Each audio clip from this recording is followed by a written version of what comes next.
Hi, I'm Emily, a pediatric nurse practitioner. Ever wondered what it feels like to be treated like Cinderella by your own family, minus the fairy godmother? What I'm about to share might make you question everything you think you know about family loyalty. It was 3 o'clock a.m., and I was fighting exhaustion after another grueling night shift. Charts for room 205 need updating. I muttered to myself, stifling a yawn. Then my phone buzzed. Mom again. Have you ordered the champagne for Amanda's engagement party? And don't forget to pick up her dress tomorrow, she demanded. Mom, I just worked 16 hours straight. Can't Amanda handle her own errands? Don't be selfish, Emily. This is your sister's big moment. Not everyone can own an art gallery by 25. Right? The art gallery our parents dumped $200,000 into while I worked night shifts, changing bedpans to pay for nursing school. The same parents who drained my college fund to pay for Amanda's first wedding. To some Miami con artists. Maya, my best friend, popped her head into the break room. Girl, you look dead. Another Amanda emergency. When isn't it? I groaned. Remember when she got that $500 prom dress while I wore her old homecoming gown? The one with the wine stain. Straight up criminal, Maya said with a knowing shake of her head. Dr. Chin interrupted us. Emily, excellent work on the Henderson case. You've got a natural gift for pediatric care. Thanks, Dr. Chen. I replied, grateful for even a shred of acknowledgement. Then my phone buzzed again. Amanda this time. Where are you? I need you to meet the wedding planner in an hour. Amanda, I'm at work. Actual work. Saving actual lives. Oh please, you're just a nurse. Some of us have real careers to manage. Daddy says you're being difficult about helping with the wedding.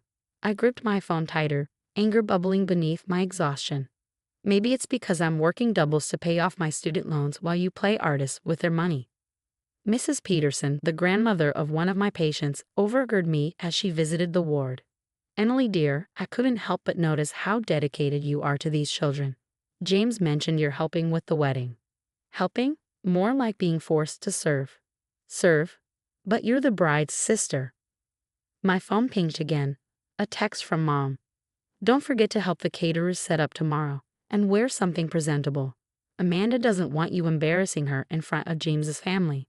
As I stared at my reflection in the hospital window, scrubs wrinkled, hair falling out of my messy bun, I felt something inside me snap. I was done. Their perfect little family dynamic was about to crumble, and Amanda's wedding, it would be the catalyst. They wanted me to serve at this wedding? Oh, I'd serve them something all right. A cold dish called karma. The next morning, I dragged myself into the bridal shop after another sleepless night. Amanda stood on a pedestal draped in a $15,000 designer gown, while Mom fawned over her. Finally, where have you been? These alterations won't handle themselves, Amanda snapped. Sorry, I was busy saving a 4-year-old from respiratory failure. Oh please, anyone can hand out Band-Aids and take temperatures, she smirked, adjusting her veil. That's right, honey, Mom chimed in. Real success is owning your own business, like Amanda's gallery. The seamstress looked uncomfortable as she pinned Amanda's hem. I bit my tongue, recalling the night I discovered the truth about my missing college fund. $80,000, gone, transferred to cover Amanda's first failed marriage. Speaking of money, Amanda chirped, James's cousin Emma is coming to the rehearsal dinner. She's some big shot at Metropolitan Hospital. My stomach twisted. Emma Wilson, the woman whose son I'd resuscitated last month. The rehearsal dinner was worse than I'd imagined. Dad stood, glass in hand, to make a toast. And a special thanks to my eldest, Emily, who will be helping our catering staff tonight. The room fell silent. Emma Wilson's fork clattered against her plate. Emily, the nurse practitioner who saved my Tommy's life? She's your daughter. Mom quickly plastered on a tight smile. Oh, Emily just loves helping out. Always happy to serve, aren't you, dear? I stood frozen, balancing a tray of appetizers. My white nursing shoes peeked out from under the black server's apron they forced me to wear. That's our Emily, Amanda said loudly, her laugh cutting through the room. Always playing servant. I guess some people just know their place. Emma pushed back her chair and stood abruptly. Their place? This woman performed CPR on my son for 6 minutes until his heart started beating again. She worked a double shift to monitor him personally. The room erupted into whispers. James's mother, Mrs. Peterson, stared at my parents in undisguised shock. I retreated to the kitchen, my hands trembling, only to hear Mom and Amanda's voices around the corner. "Can you believe Emma? Making such a scene, as if running around with a stethoscope makes someone special," Amanda sneered. "I know, darling, but we had to invite the hospital crowd." James's family insisted, Mom replied. "Just think, after tomorrow's wedding, you'll never have to acknowledge your sister's embarrassing little career again." The tray slipped from my hands, shattering against the marble floor. As I stared at the broken shards, something inside me chattered too. The perfect facade they'd built was about to crumble. And I had the perfect plan. Tomorrow's wedding wouldn't just be Amanda's big day, it would be the day I showed them who I really was. Trust me, they weren't going to like it. The wedding day dawned bright over the country club. I adjusted the hideous beige bridesmaid dress Amanda had chosen, ensuring I wouldn't outshine her. Guests were already arriving, including my hospital colleagues, invited at James's family's insistence. "The flower arrangements need fixing in the West Wing," Mom barked, shoving a box of roses into my arms. "And for heaven's sake, do something about your hair. You look like you just left the hospital." "I did," I said flatly, because I was saving lives while everyone else was at the rehearsal dinner. Through the window, I spotted Dr. Chen striding across the lawn, an envelope in hand. Before she reached me, Amanda burst into the room. "Why is your boss here? This is my day, Emily." "Emily," Dr. Chen called out, ignoring Amanda's glare. "The National Pediatric Association results are in. You've won Young Practitioner of the Year. The award comes with a $250,000 research grant." The room went silent. Amanda's face twisted with rage. Of course she did. Everything's about precious Emily and her stupid nurse job. Well, guess what? My gallery just landed an exclusive contract with the Guggenheim. Mrs. Peterson stepped forward, her expression sharp. "Interesting. My friend on the Guggenheim board mentioned they rejected your application last month. In fact, they said your gallery hasn't sold a single authentic piece." Amanda went pale. That's a lie." "Is it?"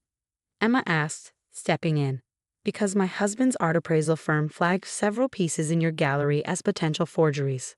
The wedding planner burst into the room, visibly distressed. "Mrs. Peterson, the credit card for the final payment was declined." My father lunged for his phone, his face ashen. "Amanda, what's going on with the gallery accounts?" "Nothing. I just needed to move some money around," Amanda stammered. "The investments weren't paying off as quickly as." "Investments?" James appeared in the doorway, his expression cold. "You told me the gallery was profitable." Mom tried to intervene. "James, darling, all new businesses have growing pains. Emily, stop standing there and help fix this mess." Dr. Chen's voice cut through the chaos. "Like she fixed Tommy Wilson's heart when it stopped. Like she fixes children's lives every day while you treat her like hired help." The room erupted. One by one, my hospital colleagues stood, sharing stories of my dedication and skill. Mrs. Peterson revealed Amanda's attempts to bribe her son's real estate firm into falsifying gallery valuations. Through it all, I stood silent, watching their perfect world crumble. Years of lies, manipulation, and cruelty laid bare under the harsh light of truth. "This wedding is over," James announced, removing his tie. "And so is our engagement." As Amanda collapsed into theatrical sobs, I felt an overwhelming calm. This wasn't the end. It was just the beginning of their downfall. 6 months later, I sat in my new office at Metropolitan Children's Hospital, the Young Practitioner of the Year award framed on my wall. The morning paper lay on my desk. The headline read, "Local art gallery owner faces fraud charges. Prominent family's reputation in ruins." My phone buzzed. Another voicemail from Mom. "Emily, please, we need to talk. The bank is foreclosing on the house. Your father's partners are pushing him out of the firm. Can't you tell the investigators it was all a misunderstanding?" I deleted the message without responding. The investigation had revealed Amanda's gallery was a massive fraud scheme. Every exclusive piece was a forgery, and my parents had helped her fake the books to secure loans. "Your 9 o'clock is here," my assistant announced. Mrs. Peterson and Emma entered, both now regular fixtures in my life.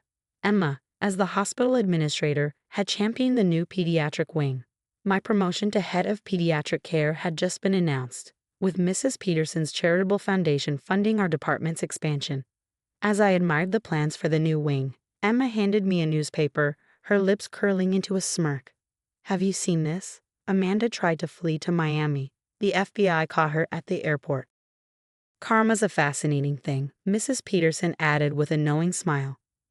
James sends his regards either way. His real estate firm is thriving without your family's toxic influence. Before I could respond, my office phone rang. The hospital's main line. Dr. Chen here. We have a critical case incoming, 4-year-old respiratory distress. I'm on my way. Grabbing my stethoscope, I hurried to the emergency room, purpose steadying my stride. But when I arrived, I froze. The patient was my cousin's daughter. My aunt stood beside her, tears streaming down her face. Emily, please, she begged. I know we've all treated you horribly, but she can't breathe.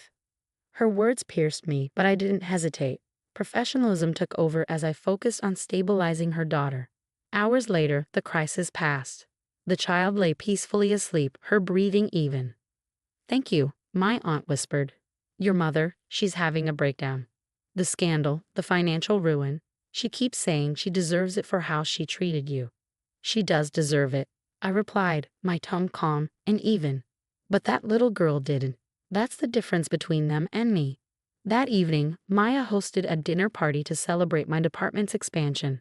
My real family surrounded me, Dr. Chen, Emma, Mrs. Peterson, and colleagues who had stood by me.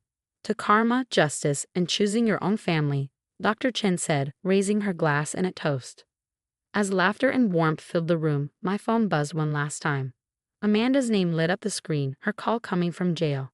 Without hesitation, I declined and turned off my phone. You know, Mrs. Peterson mused, swirling her glass of wine, sometimes the best revenge isn't about getting even. It's about rising so far above them, they can't touch you anymore. I looked around at the people who valued me for who I was, not what I could do for them. My parents had lost everything, their money, reputation, and social standing. Meanwhile, I had gained a life built on integrity and love. To real family, I said, raising my glass. As we celebrated, I felt no guilt, no regret. My parents had chosen their path, and I had chosen mine. The servant girl they had tried to break had become the success they only pretended to be. That was the sweetest justice of all. What about you? Have you ever faced the choice between forgiving toxic family members or cutting them off for your own peace? Emily chose to walk away, even after their downfall and attempts at reconciliation. If you were in her shoes, would you have given them another chance, or maintained firm boundaries like she did? How far should someone go to pursue justice against family members who have wronged them? Does complete separation truly heal, or does it leave wounds that never fully close? Share your thoughts in the comments below. Your experiences might help others navigate similar struggles with toxic family dynamics.